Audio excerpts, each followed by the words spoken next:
Como você pode falar sobre filhos se você não tem experiência na área? Nem filhos você tem?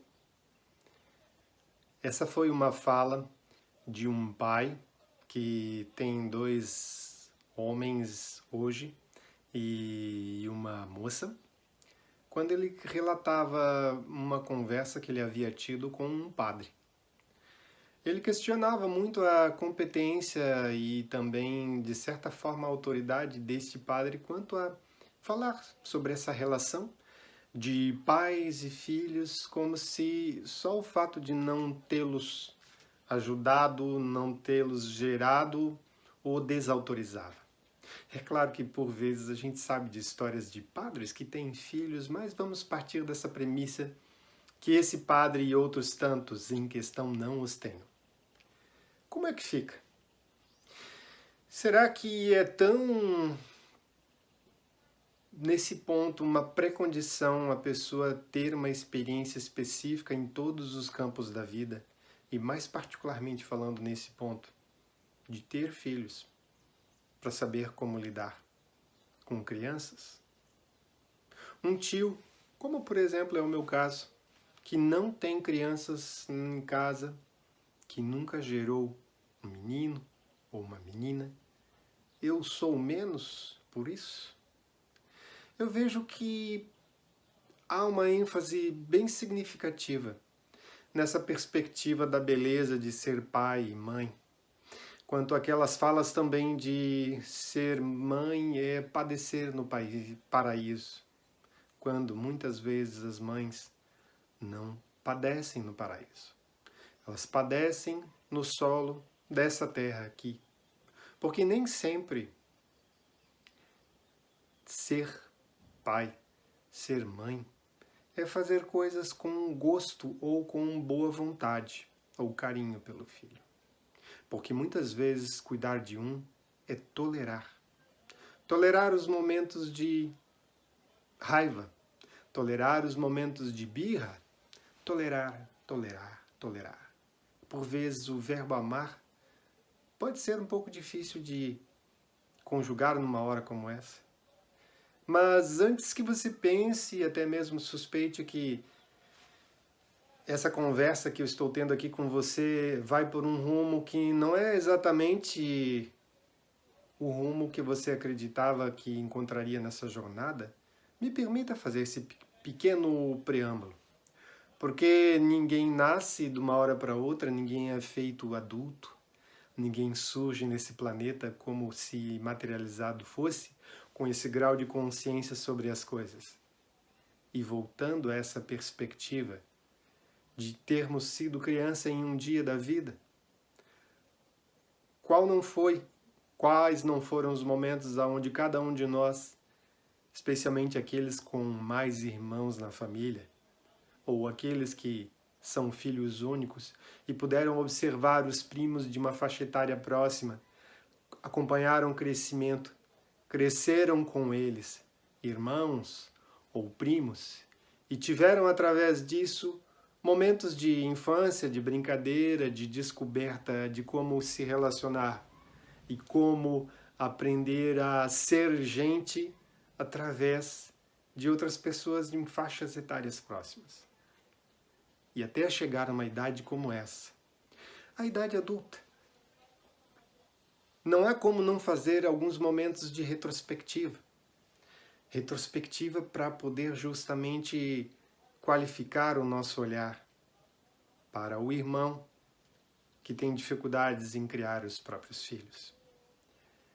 Para, com base nisso, chamar o irmão ou outra pessoa na qual a gente tem esse tipo de relação mais próxima e mais íntima e lembrar essa pessoa que ela foi criança e que por vezes o grau de exigência, aquele grau por vezes de demandas que quando a gente se torna adulto a gente tenta impor, sobrepor nas crianças que ali estão, quando chega a essa hora, quando chega esse momento.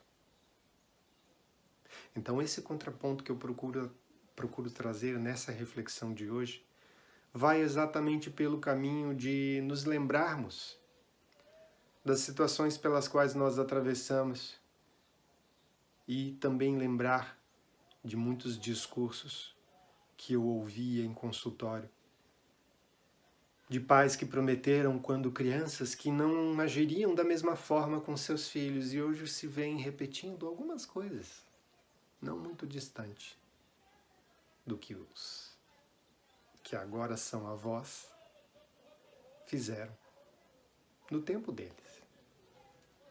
E longe de querer aqui ensinar como educar uma criança, eu te provoco, te convoco a pensar no teu papel para com os filhos dos outros, tendo você filhos ou não,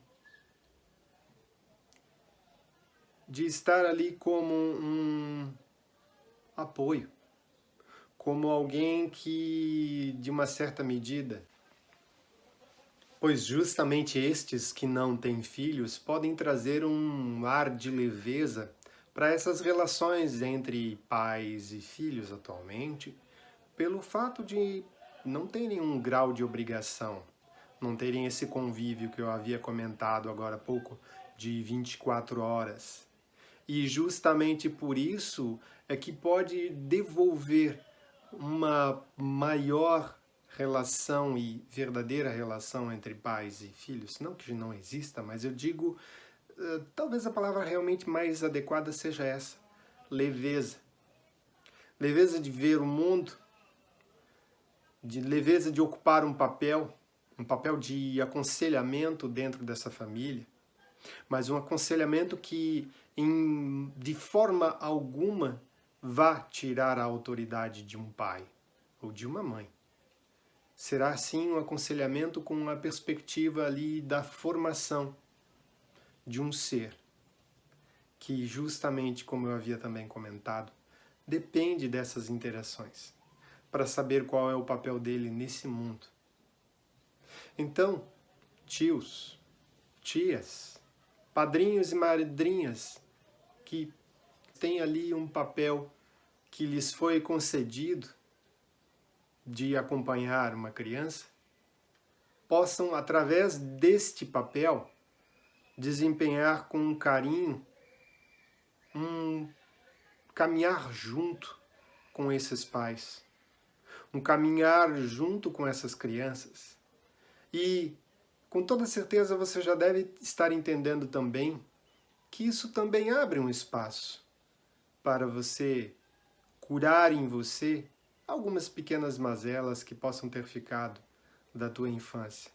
Naqueles momentos que você faz brincadeiras que, se você assiste vídeo depois, você até pode sentir uma certa dose de vergonha, mesmo sendo esse mês de outubro dedicado ao mês das crianças.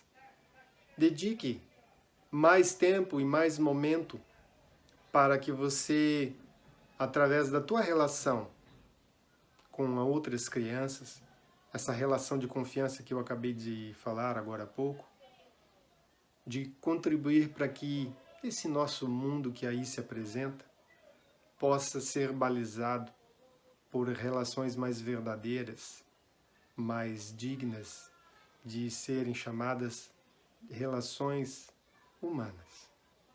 Então eu te peço carinhosamente, quando você ver um outro adulto, ou talvez até mesmo você, severo demais consigo próprio, lembre-se de apaziguar. Lembre-se de olhar para as crianças com as quais você convive e deixe-se contagiar pela curiosidade com que elas veem o mundo, por vezes pela insistência em fazer várias e várias perguntas sobre a mesma temática, sobre a vontade louca de fazer 1001 atividades quando quando chega na idade adulta, não consegue fazer nem a metade. Se deixe contagiar justamente por esse sonhar muito presente nessa criança que está aí convivendo contigo, parente ou não. Permita-se. Deixe um espaço para que isso faça parte do teu dia a dia. Um abraço. Te cuide. Fique bem.